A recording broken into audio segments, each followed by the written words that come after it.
ദൈവത്തിന് മഹത്വം. നമ്മുടെ പ്രതിദിന ആഹാരം ഓഗസ്റ്റ് 19. ഇരുമ്പ് പോലെ ശക്തർ. ഞാൻ നിന്നെ ഉറപ്പുള്ള ഒരു പട്ടണവും ഇരുമ്പ് തൂണും താമ്രമതിലുകളുമാക്കിയിരിക്കുന്നു.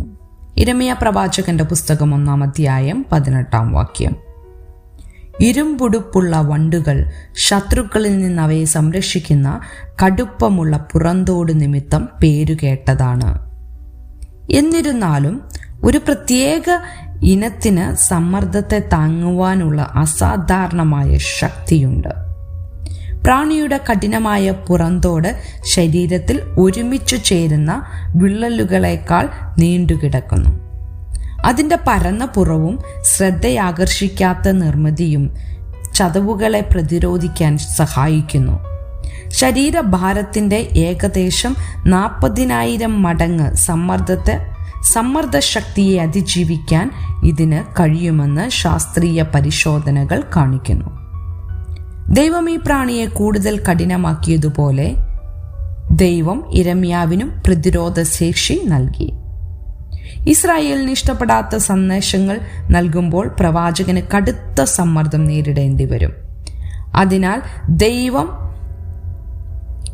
യിരെമ്യാവിനെ ഇരുമ്പു തൂണും താമ്രമതിലുകളും ആക്കുമെന്ന് വാഗ്ദാനം ചെയ്തു. പ്രവാചകൻ നിരപ്പാക്കപ്പെടുകയോ പൊളിക്കപ്പെടുകയോ അടിച്ചമർത്തപ്പെടുകയോ ചെയ്യുകയില്ല.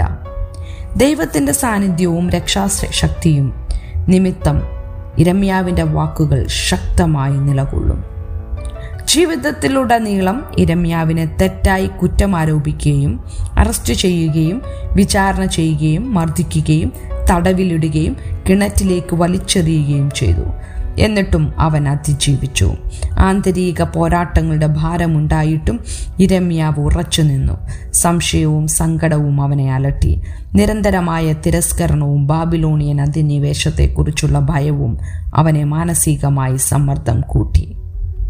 അവൻ്റെ ആത്മാവും സാക്ഷ്യവും തകർന്നു പോകാതിരിക്കുവാൻ ദൈവം യിരെമ്യാവിനെ നിരന്തരം സഹായിച്ചു.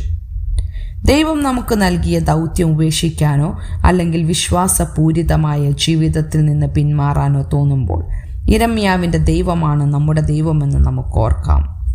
നമ്മുടെ ബലഹീനതയിൽ ദൈവത്തിൻ്റെ ശക്തി തികഞ്ഞു വരുന്നതിനാൽ അവന് നമ്മെ ഇരുമ്പ് പോലെ ശക്തരാക്കാൻ കഴിയും.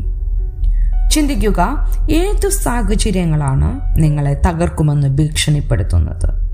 നിങ്ങൾ സമ്മർദ്ദം നേരിടുമ്പോൾ ദൈവത്തിലുള്ള വിശ്വാസം പ്രകടിപ്പിക്കുവാൻ ബൈബിൾ കഥാപാത്രങ്ങളുടെ ഉദാഹരണങ്ങൾ നിങ്ങളെ പ്രചോദിപ്പിക്കുന്നത് എങ്ങനെയാണ്?